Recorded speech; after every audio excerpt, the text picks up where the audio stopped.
Achien ti ka temo wene Robinson pa achien ti ka temo wene ki kum lok madong wangeyu ni ki ton en ki panga I ot pa dako pa ngato mo ma eno lipe o chero kuno tamo ni chwa dako ni pengeyu kar chwa dako ni ukane ti ot ki panga ka o yabo dugola Robinson pa achien tamo ni dako ni edong ti yabo dugola ire chwa dako ni yabo dugola achien o donye ot ki chako jwato ni ki panga lenga ta chala chiri mage yuro mo bir surprise ni dong all of a sudden ene pere pi a chero cha lenga ta ke pange dinge ke bir ka jwar ken pe ki to ke jwar cho lenge wi bot ba leo o chere chat ngot mo do ya chen o chwali chat o beru Stephen koma cage me mighty fire Stephen koma cage me mighty fire era yo do ya chen ka o chwali chat era mera wo chuni en Stephen bene umiru wan lukit gum wa mora dori kome pien Stephen koma cage pe oberu la kit gum en to bino tika tima ranyi ikit gum ngarmo ken mo age chen ka ubino gangu umiru bedu wo pe tima ranyi en to teko tima ranyi li tab mo chako tima ranyi kita Stephen koma cage me mighty fire tia tima neni so eno no pe poko kara pe bolo dog apoka ko eno no wateka waine ni timma Stephen koma cage ubino kere kit gumi perwate kumiri chane ma anati aloke Stephen koma cage utinyo dago pa uyet remember ni duwe adi ngej mukara ngej ana wajo ni Stephen koma cage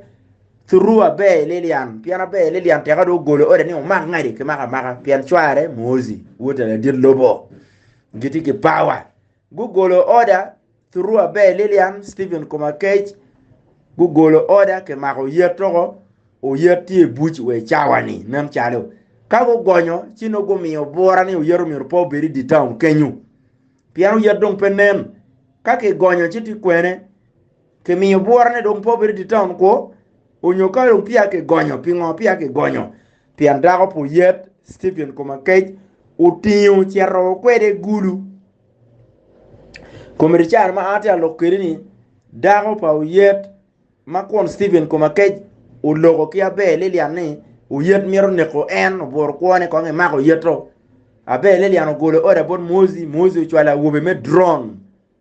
lok mago choy ko yedong pe wangeyo pian wet jopa mozi umagino ki choy lok marai ni meno jaliti kilu neko magi neko dan kwene ni uyeti kilu neko magi neko dan South Sudan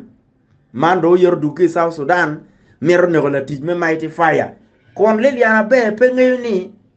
Stephen koma cage tika burgi dago po yet so yero chero boro wa ne yin ka pe we ko burgi dago na abi nerio eno ni kare wa aroti ma wachi yin biyo ka burgi dago na kiniga ma ka biyo wachi ni jal ka pe we ko dago na abi neri that is very normal normal ken waju pi dago ne unyo pi chware dago ma maro chware bene waju ki dago la worni ka no yin chware abi nerio it is normal no peti ando ne en la nek so uyero wajani Steve ka noi kom dahona ana turte ke channa migi be inola beru inoka teri initi matifaya jimi we inola beru ana yela cherwa Sudan no apor dahona kan donka ana cher South Sudan ka yenyu chente agwengeling me gwo ganga iri biro da burro ke dahona pebe ka noi ngi dahona abi nigiro ulogo to protect his position bod dahone wonu chero doro ni nyiri la nego dan South Sudan manum tiga biyo ga nego Steve Liliana bebene chipli ye lo la ken lo bor chware ke mago uyer ki chwale ko make chwale uyer to we chawani pe wa ngeyu kitu yeti ga ko kere kono ke gonyo nyo pe wa ngeyu ento dago po uyer komiri Stephen koma cage utinyo dago po yoro chwale ogulu giburu kere ki gulu dong chwale ofudi gwa be dwaga ci wa neno ban o chwale ko guru aya en Stephen koma cage dago neti wa kwe dago ne chero wogo dago ne magiti ko ne mighty fine o chero wogo ni o chero ka kwan wogo Stephen koma cage dong tika burgi dago po yet fu dong kai a lodi men nono neno mano la maja utinyo dong Robinson pa chen lo ba ben pe we ko dana ta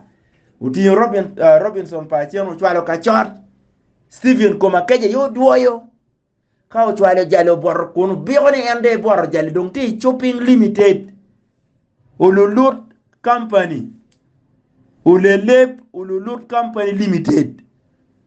jome lutason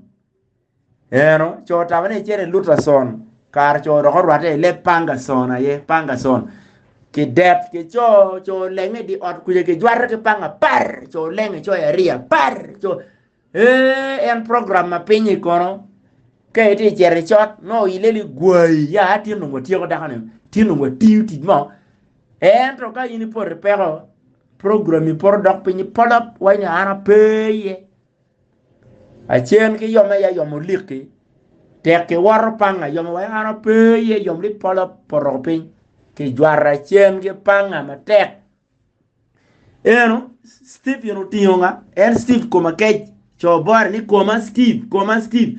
utinyo chen chwale oriat ke admit ya chen oriat ka cha kono ku cho ni a chen ngo muti ya lukuo ya lutina go yo go ya chen kon ke go ya chen ka chot neno aya mando kumirguni yang ni dano mer cer kanena chene oriat dano gore mighty fire dano gore mer cer kanena chene oriat Stephen koma ke utu cer tiya cheno ker marka ker chene bai wa cer Kampala retni to madon kanya yo loye madano nyerwa Stephen koma ke bore ni Steve koma lu chot mu yek uting kwak international ulelep ululut company limited ngukerra chenno machalo member gi association gi ngukerre baja chero Kampala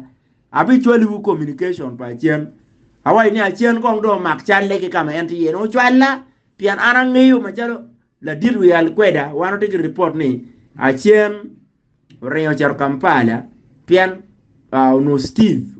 Stephen koma ke premier ni lwak ma gore I mighty fire guchi no achene orial we ko ni penyo ni reti no ki kwani ki ngongi man no achene fudo ni wa chat Kampala cha achene wa NT parliament ma Uganda kon ti cho report mani ning report awai mak cheli chwala anen ni unity parliament ko mak cheli mogo do go bero by coincidence ni lokuma boni ka cheli ki lokumi report parliament no do ripe ka cheli so mane lok matieba al Queda International Regional Sana Joyce